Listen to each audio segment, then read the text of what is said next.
సాగర్, లక్ష్మిని డాక్టర్కు చూపించరా అంది. ఏమైందమ్మా? నెల తప్పిందని అనుమానంగా ఉందిరా అన్నదామె. తలపై పిడుగుపడినట్టయింది. తా దూర సందులేదు, మెడకో డోలు అన్నట్టుంది తన పని. డాక్టర్ దగ్గరకు తీసుకువెళ్ళాడు. డాక్టర్లకు ఇంపోజిషన్ రాయడం సరదా అన్నట్టు ఓ అరడజను మందులు రాసిచ్చింది. ఇంటి పరిస్థితి చూసి అవి తెమ్మని లక్ష్మి అడగలేదు.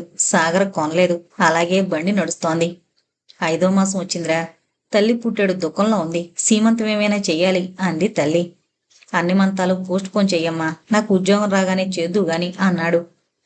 లక్ష్మి రోజు రోజుకు స్తబ్దంగా చీటికి మాటికి విసుక్కుంటూ కనిపించింది. ఓ రోజు వెళ్లి బయట గదిలో పడుకుంది. అలకేమో అర్థం కాలేదు. సాగర్కు అడగడానికి అభిమానం అడ్డొచ్చింది. పాపం ఎదురు చూస్తుంటాడు. గొణిగినట్టంది సీతమ్మ. మీకేమండి, మీరు హాయిగా పడుకుంటారు. ఇటు తిరిగితే ఉప్పు చింతపండు వాసన, అటు తిరిగితే కిరసనాయిల వాసన, మరోవైపు తిరిగితే మోరీ కంపు అంది అసహ్యంగా ముఖం పెట్టి. అలాగా, వేవిళ్ళు ఎలా పడుకున్నావో అంది తల్లి. మర్నాడు ముందు గది వాళ్ళకిచ్చి వెనక గదిలో అడ్డదిడ్డంగా అందరూ పడుకున్నారు. లక్ష్మీప్రసన్న తల్లికి తన స్థితి తెలుపుతూ ఉత్తరం రాసింది. ఓ వారం రోజులు ఉండమంటారేమో, వెళ్ళి కాస్త స్వేచ్ఛగా ఉండి రావాలనుకుంది. అన్నగారి కాళ్ల మీద పడి భర్తకు ఉద్యోగ ప్రయత్నం చేయిస్తానంది. లక్ష్మి, చిన్నదానివి, ఎలా ఉన్నావని ఒక ఉత్తరం రాయని వారు నాకు ఉద్యోగం చూస్తారనుకోను వారించాడు సాగర్. ఇప్పుడు అభిమానపడితే లాభం లేదు అంది. వారం రోజులకు ఉత్తరం వచ్చింది. మీ ఆయన కుటుంబాన్ని పోషించే విషయంలో ప్రోగ్రెస్ కాకపోయినా కుటుంబాన్ని పెంచే విషయంలో ప్రోగ్రెస్ చూపాడన్నమాట. థ్యాంక్స్. అమ్మకు సీమంతం అది చెయ్యాలనున్నా సంవత్సరం దాటందే చేయకూడదట. 100 రూపాయలు ఎంవో చేస్తున్నాను, చేరుకొనుక్కో అంటూ రాశాడు. సాగర్ వేదాంతిలా నవ్వాడు. ఈ దేశంలో ప్రకటిస్తారు కుటుంబ నియంత్రణ గురించి, కానీ ఇంట్లో చర్చించడానికి వెనకంజ వేస్తారు. ఏదో ఆశించి పెళ్లి చేసిన తండ్రి మీద విపరీతమైన కోపం వచ్చింది. పుస్తకం లేక ఒక సబ్జెక్టు తప్పింది భారతి. ఇంట్లో ఎప్పుడూ చిరుబురులే. సాగర్, లక్ష్మి చిన్న చిన్న విషయాలకు నోరు చేసుకుంటారు. దువ్వెనేది లక్ష్మి, అక్కడే ఉండాలి, చూడండి. చూడండి అనకపోతే ఒకసారి చిచ్చిపోతేనేం పొగరు. అవును, మీరు తెచ్చే చిరుతిళ్ళు తిని బలిశాను. చేసుకునే రోజే తెలీదా నేను నిరుద్యోగినని? కర్మకాలు చేశారు ఏడ్చేది లక్ష్మి. చిచ్చి వేదవ కొంప. చిరుగురులాడుతూ సాగర్ బయలుదేరేవాడు. ఏంట్రా అన్నయ్య, వదిన గారాబంగా పెరిగింది, అందులో చోళాలు, కాస్త శాంతంగా మాట్లాడలేవు భారతి మందలించేది. నీకేం తెలీదు, ఊరుకో కసురుకునేవాడు. వదిన, మాటకు మాటంటే స్పర్ధలు పెరుగుతాయి, నువ్వేనా? భారతి నోట మాట రాకముందే లక్ష్మి గయ్యమంది. మీరంతా నన్ను తప్పుపట్టి బజార్లో పెట్టాలని చూస్తున్నారు, అదేం కుదరదు. అవునులే, పెళ్లికి ముందే వరహీనమని వికరించారాయే. వదినా, నువ్వనేదేంటి? నువ్వనలేదేమో, మీ అమ్మనలేదా? నేనెవరితన్నానే తల్లి? మీ బంధువుల్లో నాతో సమంగా మాట్లాడిందెవరే అంది. మీ అబ్బాయి చెప్పాడు, అడగరాదు? మా అబ్బాయా? ఏంట్రా సాగర్, ఏంటిదంతా? సాగర్ తలపై రాయి పడింది. ఏదో స్వీట్ నథింగ్స్ లో అన్న మాటకు ఇలాంటి పెడార్థమా? అది కాదమ్మా. ఎలా చెప్పాలో తెలియక ఓ వెధవనవ్వు నవ్వాడు. అవునరా, పెద్దలు ఊరికే అన్నారా, పెళ్ళం బెల్లమాయ అని? సాగర్ పరిగెత్తుకు వెళ్ళాడు. మళ్ళీ సాయంత్రం వచ్చాక భారతి టీ ఇచ్చింది. ముడుచుకుని పడుకున్న లక్ష్మిని చూపింది. అతనికేం అర్థం కాలేదు. భారతి చేయి పట్టి బయటికి లాక్కుపోయాడు. ఏమైందే? నా శ్రాద్ధమైంది. అమ్మో అమ్మో, అత్తాకోడళ్ళు వాగ్బాణాలతో హోరాహోరీగా పోట్లాడారు. మీ ఆవిడ అస్త్ర సన్యాసం చేసింది అంది. భోజనం చేసిందా? అంది భారతి. లేపనా అన్నాడు అనుమానంగా. లేపడం, కసురుకోవడం అన్నీ అయ్యాయి. అన్నయ్య, నీకు బుద్ధి లేదురా. పెళ్లికి ముందు అనుకున్న మాటలు ఆవిడతో చెబుతారా? బుద్ధి లేదని అన్నావుగా. నిజంగా బుద్ధుంటే ఉద్యోగం లేని పెళ్లి చేసుకుంటానట్టే చెల్లి, నా తల్లి. ఇప్పుడేం చేద్దాం? ఒకరిని ఒకరం పట్టుకుని ఏడుద్దాం. ఆనాటి దశరథ మహారాజులా వెళ్లి కాళ్ళు పట్టు అంది. చొప్పనాతి. చెల్లి తలపై ఒకటిచ్చి లోపలికి వెళ్ళాడు.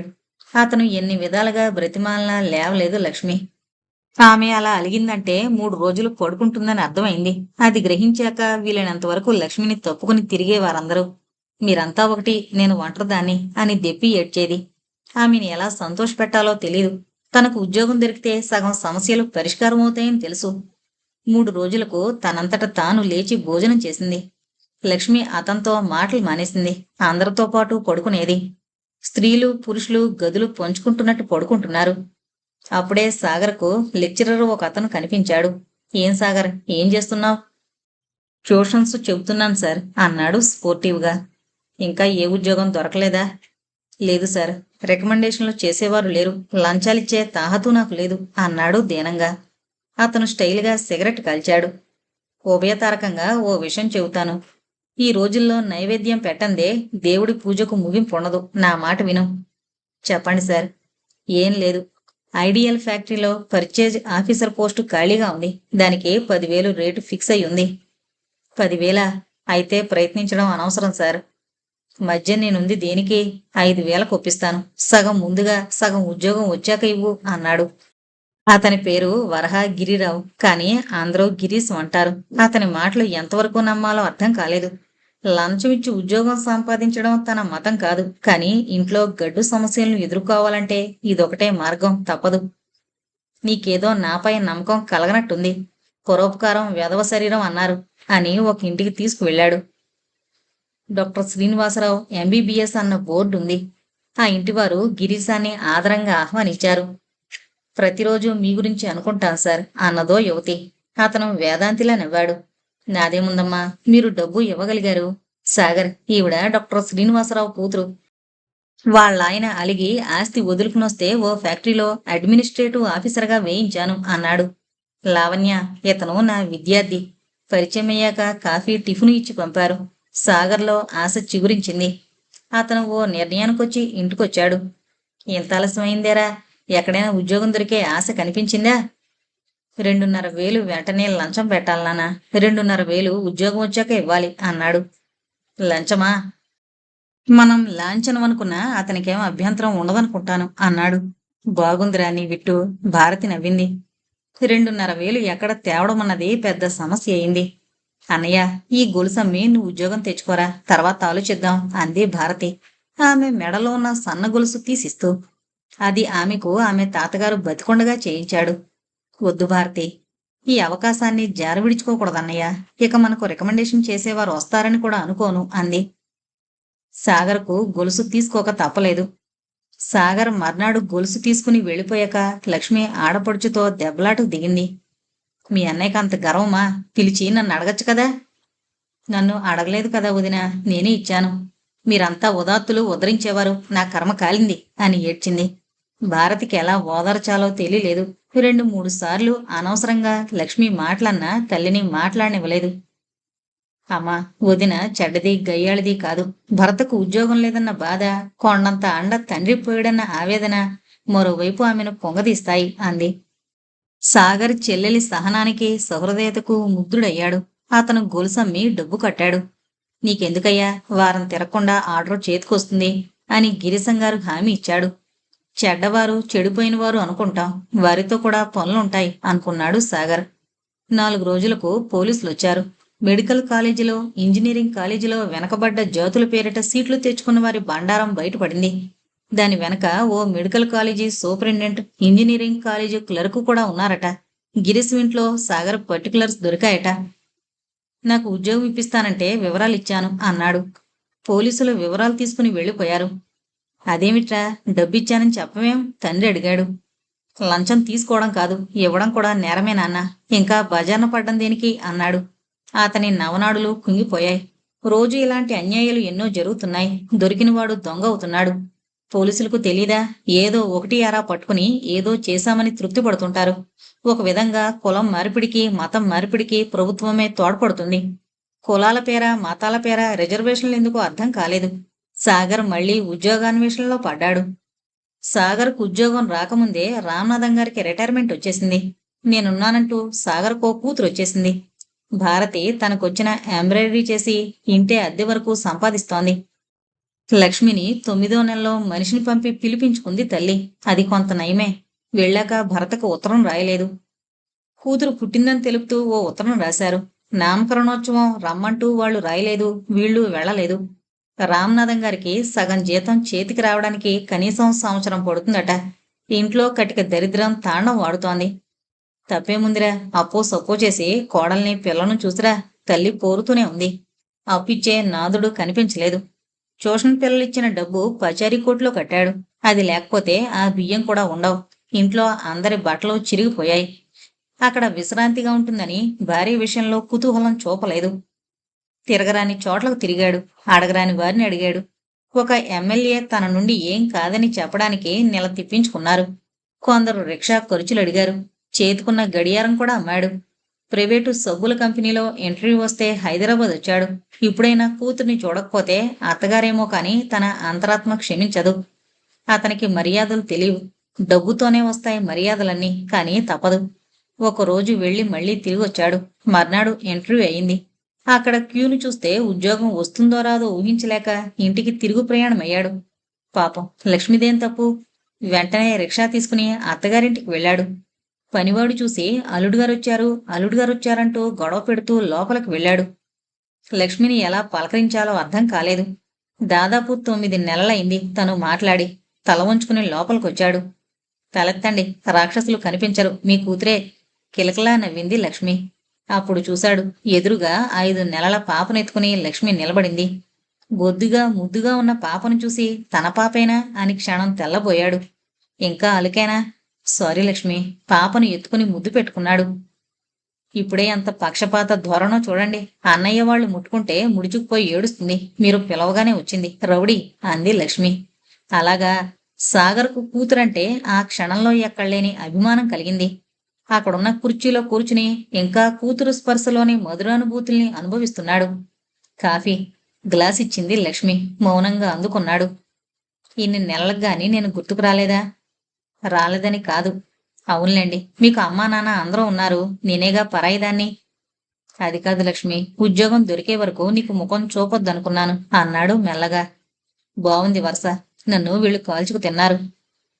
నాకు తెలుసు లక్ష్మి. నాన్న రిటైర్ అయ్యారు. ప్రతి పైసా లెక్క చూసుకోవాల్సిందే అన్నాడు. మీరు కాసేపు పాపనెత్తుకోండి, బియ్యం పడేస్తాను. ఇంట్లో ఎవరూ లేరా? అమ్మ తెలిసిన వాళ్ళింటికి వెళ్ళింది. 2 రోజులుండి వస్తానంది. ఈ ఇల్లు ఎవరి వాటా వాళ్ళు తీసుకున్నారు. అమ్మకి గదులిచ్చారు అంది. అతనేం మాట్లాడలేదు. పాప చేతులకు మురుగులు, మెడలో గొలుసు కనిపించాయి. తను ఒక గౌను కొనిపెట్టలేకపోయాడు. అతను కూతురుతో ఆడుకుంటుండగా లక్ష్మి వంటయిందని వచ్చింది. ఈరోజు అన్ని గమ్మత్తులు చేస్తుంది. ఇంతవరకు ఎవరినీ సత్కరించక వదలలేదు అని కూతుర్ని తీసుకుని అవసరాలు తీర్చింది. భార్యాభర్తలు కలిసి భోజనం చేశారు. ఉద్యోగం వచ్చే ఆశుందా? ఆశతోనే అప్లై చేశాను, వస్తుందనుకోను అన్నాడు.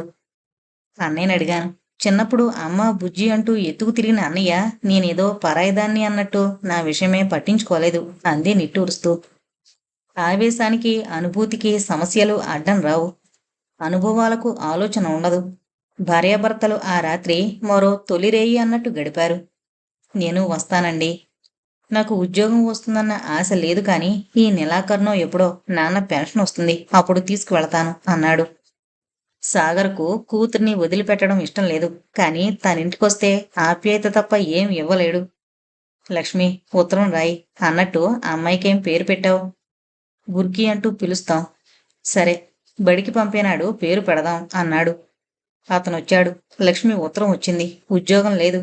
మొదటిసారి ఉత్తరం అందుకుంటే చాలా గమ్మత్తుగా ఉంది. అంతా కూతురి గూర్చిన వర్ణనలే. అన్నయ్య, మేమైనా వెళ్ళి చూసొస్తాం అంది భారతి. వెళుదురమ్మా, డబ్బుకి ఇబ్బందిగా ఉంది అన్నాడు. ఆ ఇబ్బంది తీరకముందే మరో ఇబ్బంది వచ్చింది. ఉన్నట్టుండి ఓ రోజు రామనాథం పక్షవాతంతో నేల కరుచుకుపోయాడు. ప్రభుత్వానికి దయ కలిగిందేమో అతని పెన్షన్ శాంక్షన్ అయింది. అది ఆయన మందులకే సరిపోవడం లేదు. సాగర్ లక్ష్మికి తను వస్తున్నట్టు ఉత్తరం రాశాడు. 2వ దినకు ఆపరేషన్ అట. 4 రోజులు ఉండమని రాసింది. ఎవరితోనో ఏ అవసరం వస్తుందో వెళ్ళొస్తాను అని రాసింది. మరో నెల గడిచింది. సాగర్కు బుర్కీని చూడాలని చాలా అనిపించింది. అందుకే వస్తున్నానని రాశాడు.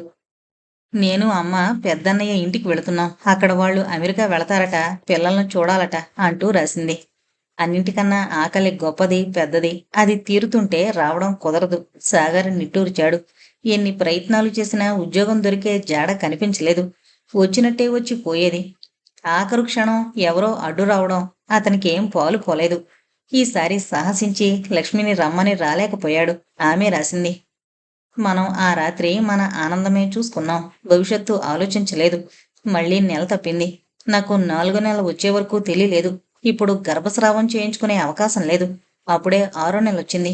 పురుడొచ్చాక వస్తాను, ఒకసారొచ్చి చూసుకోండి అని రాసింది.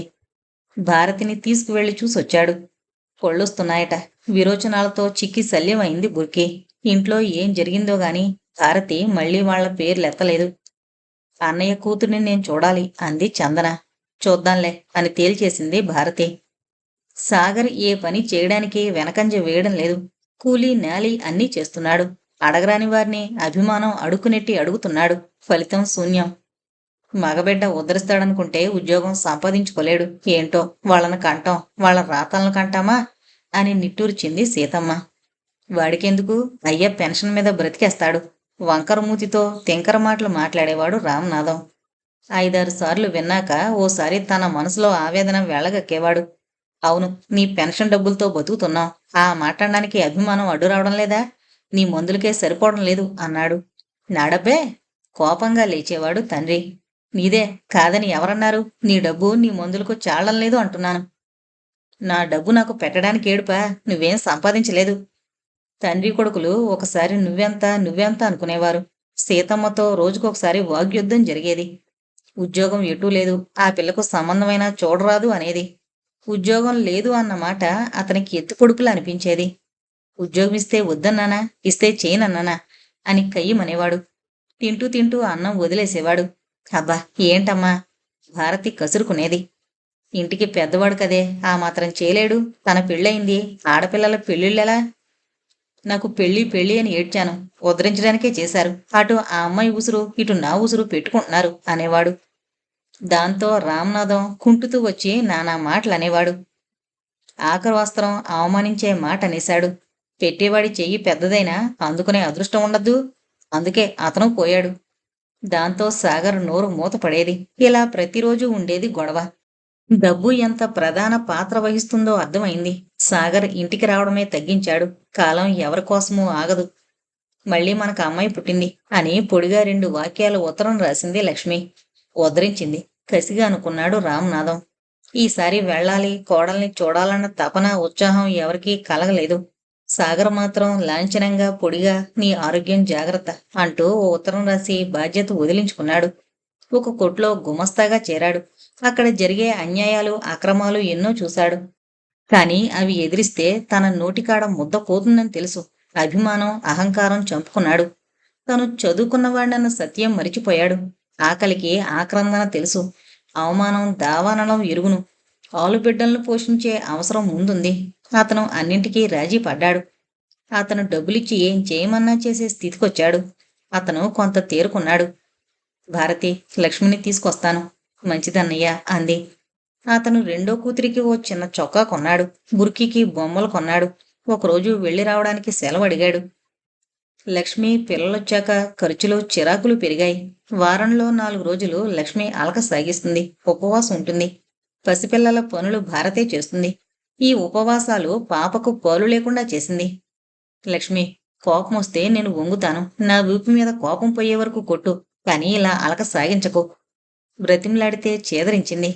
ఈ సుఖం, ఈ సంతోషం భరించలేక అలక సాగిస్తున్నాను అంది కోపంగా. అతని దగ్గర జవాబు లేదు. ఒకరోజు భారతికి జ్వరం. బట్టలు ముందేసుకుని కూర్చుంది లక్ష్మి.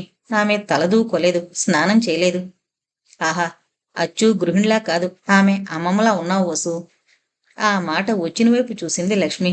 తెల్లని ప్యాంటు పైన గ్రే కలర్ చారల చొక్కా తొడుక్కున్న యువకుడు నిల్చున్నాడు. బావా, ఆశ్చర్యంగా చూసింది.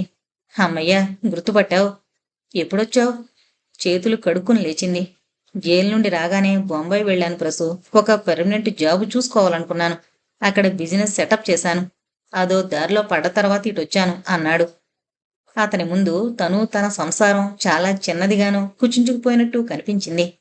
బావా, నీకు కాఫీ ఇవ్వడానికి మా ఇంట్లో మంచి కప్పులు కూడా లేవు అంది కన్నీటితో. ప్రసు, నీ ఇల్లు, నీ కప్పుల కోసం వచ్చాననుకుంటున్నావా? నిన్ను చూడాలని. మావయ్య ఇంత మూర్ఖంగా నిన్ను అడవిలో పడేస్తాడనుకోలేదు అన్నాడు జాలిగా. నాన్నదేం తప్పులేదు బావా, అంతా నా అదృష్టం.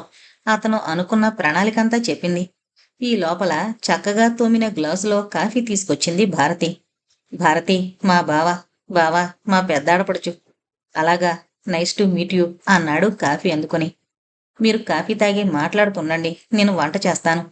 వద్దమ్మా, నేను వెళ్ళిపోవాలి. మొదటిసారి మా ఇంటికొచ్చిన అతిథి అలా వెళ్ళడానికి వీల్లేదన్నయ్య అంది. వద్దులే భారతి, నీ హెల్త్ బాగాలేదు అంది లక్ష్మి. కాస్త జ్వరమే, తగ్గిపోతుందదినా. భారతి లోపలికి వెళ్ళిపోయింది. చాలాసేపు లక్ష్మి వినోద్ మాట్లాడుకున్నారు.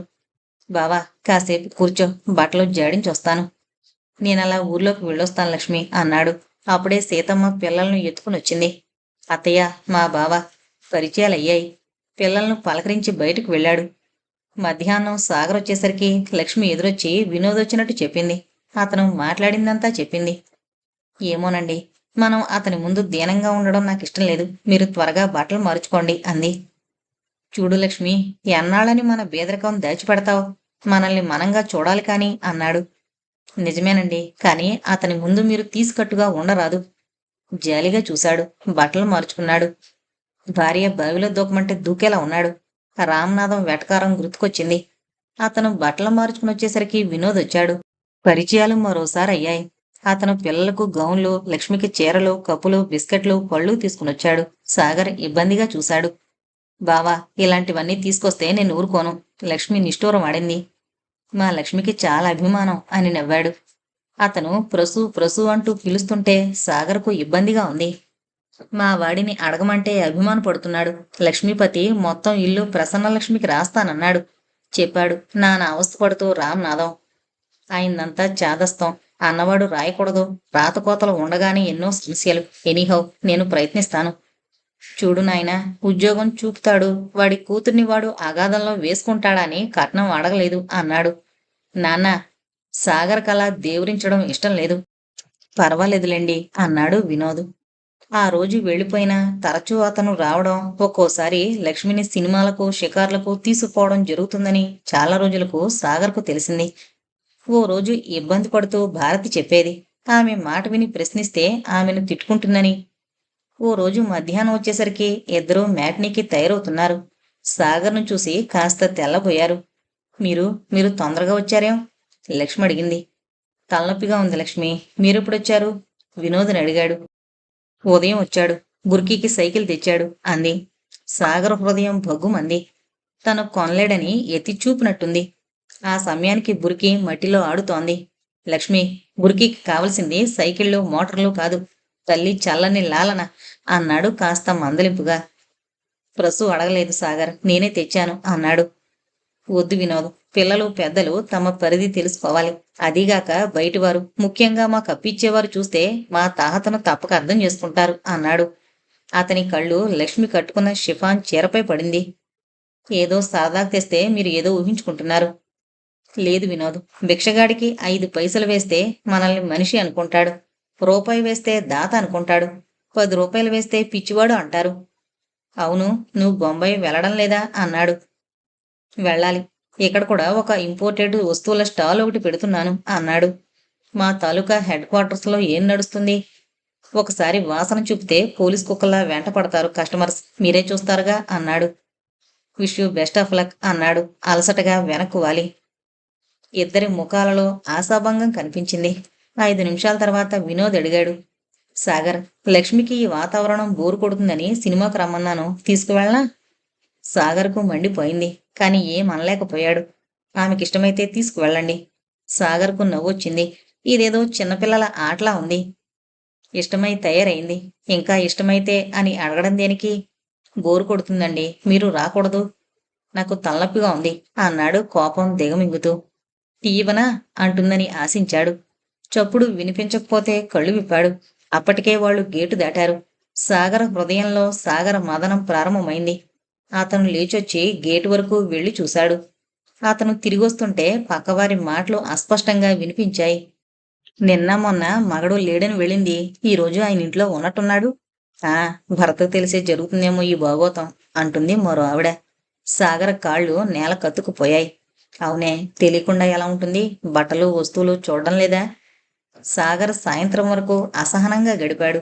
వాళ్ళు సినిమా నుండి రాగానే వినోద్ వెళ్ళిపోయాడు. లక్ష్మి, బయటివారు ఏమనుకుంటున్నారో విన్నావా? బయటివారి మాటలు, మీ మాటలు వినాల్సిన అవసరం నాకేం లేదు, విసురుగా అంది లక్ష్మి.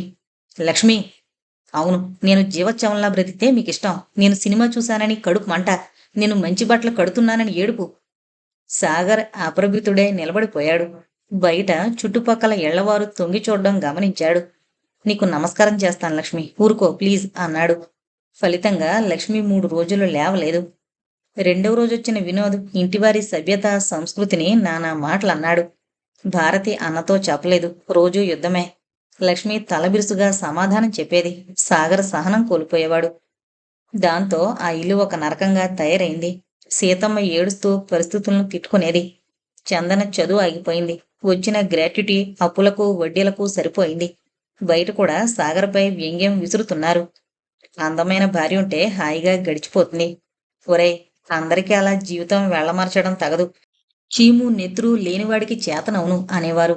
పరిస్థితి ఇదే అయితే తను చెల్లెళ్ల పెళ్లిళ్లు ఏం చేయగలడు? తన పిల్లల భవిష్యత్ ఏమిటి?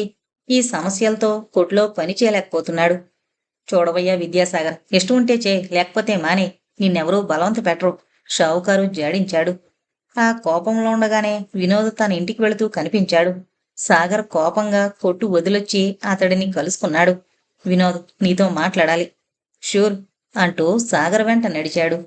ఇద్దరూ దూరంగా కనిపించే పంచాయతీ ఆఫీసు అరుగు చేరారు. అక్కడ కూర్చున్నారు. వినోద్, నేను సంఘజీవిని. మీరిద్దరూ బావామరదళ్ళని తెలుసు. కట్టుబాట్లు సడలిస్తే నగుబాటు అవుతాం అన్నాడు. నీ భార్యకు నువ్వు అందించలేని ఆనందం నేనిస్తున్నాను తప్ప. తప్పో ఒప్పో నాకు తెలీదు. నలుగురు నాలుగు రకాలుగా అనుకుంటే రేపు నా చెల్లెళ్ల పెళ్ళిళ్ళు ఎలా చేస్తాను? మీకు మీ చెల్లెళ్ల పెళ్ళిళ్ళు చేస్తానన్న ధైర్యం ఉందా? వినోద్, ఎలా చేస్తావు? అది నీకు అనవసరం. కోపంగా అరిచాడు. అయితే నా మాట కూడా విను. మీ ఇంటికి రావద్దని నన్ను కాదు కట్టడి చేయవలసింది. నా వెంట రావద్దని నీ భార్యకు చెప్పు. ఓహో, చాలా వరకు వచ్చిందే. అంతే కదా. చాలా వరకు తెచ్చి వదిలేయమంటే ఎలా? I am sorry. పరువుగా బ్రతకాలనుకుంటే మా జోలికి రాకు. మీ వీధిలో మీ విషయం బయటకొస్తే వీధి చివరకు ఇల్లు తీసుకుందాం. అంతే. వినోద్ గోవ గుయ్యమంది. అబ్బా, చెంప పట్టుకున్నాడు. మళ్ళీ మా ఇంటి ఛాయలకొచ్చావంటే అమ్మ అబ్బను కాదు, యమధర్మరాజును తలుచుకో అని చరచరా వెళ్ళిపోయాడు సాగర్. ఆ రోజు సాయంత్రం ఇంటికొచ్చేసరికి లక్ష్మి అరుస్తోంది. భారతి సౌమ్యంగా జవాబు చెబుతోంది. వదినా, మీ బావ వస్తానని రాకపోతే ఆ తప్పు మాదా? మీరరిస్తే నలుగురు వింటారు అంది. నలుగురు గో టు హెల్, నాకేం భయం లేదు. మాకుందొదినా. ఏంటి భారతి? సాగర్ అడిగాడు. అది కాదన్నయ్య, వదిన వాళ్ళ బావొచ్చి షాపింగ్కు తీసుకువెళతానన్నాడు. ఏమైందో? ఆ మహాశయుడు రాలేదు. ఆ కోపంతో పిల్లల్ని చావబాదింది. అక్కయ్య అడ్డం వెళితే అరుస్తుంది. చందన పిల్లలను భుజాన వేసుకుని వచ్చింది. నా పిల్లలను నేను కొడతాను, చంపుతాను. విన్నావట్రా అబ్బాయి, ఇది వరుస. ఆ పిల్లలకు నువ్వేం చేశావే అమ్మా? ఆహా, మీరు చేసింది అంతా ఇంత కాదు. కాళ్లకు కడియాలు, బంగారు ఉంగరాలు ఒకటా రెండా? నాయనమ్మంటే ఇలా చెయ్యాలి అన్నంత ఘనంగా చేశారు. వెటకారం చేసింది. నా దగ్గర అంతటి శక్తి ఉంటే రోజూ నువ్వు గంజిలోని ఈగను తీసేసినట్టు తీసేస్తుంటే సహిస్తానా? అంతా నా కర్మ. సీతమ్మ తలబాదుకుని ఏడ్చింది. అమ్మా, ఏంటి రభసా? అయ్యో నాయనా, నాదేనా రభసా? మరీ నాకు చేతనేందదే. మాతో మాట్లాడేవారు ఎవరున్నారు? అనే మాట సరిగ్గా అనకూడదు. నేను మాట్లాడతాను, నా ఇష్టం. మొండిగా జవాబిచ్చింది లక్ష్మి. అమ్మా, ఈ ఇంట్లో గొడవలు రభస ఈరోజే ఆఖరు కావాలి. నాతో తప్ప ఇంట్లో వారు బయటికి కదిలితే మర్యాద దక్కదు అన్నాడు శాసిస్తున్నట్టుగా. ఆ మర్నాటి నుండి ఎప్పుడు అవకాశం దొరికినా ఇంటికి రావడం, పిల్లలతో ఆడడంతో లక్ష్మికి పచ్చి వెలక్కాయ గొంతులో పడ్డట్టయింది. బోనులో వేసిన పులిలా ఉందామె స్థితి.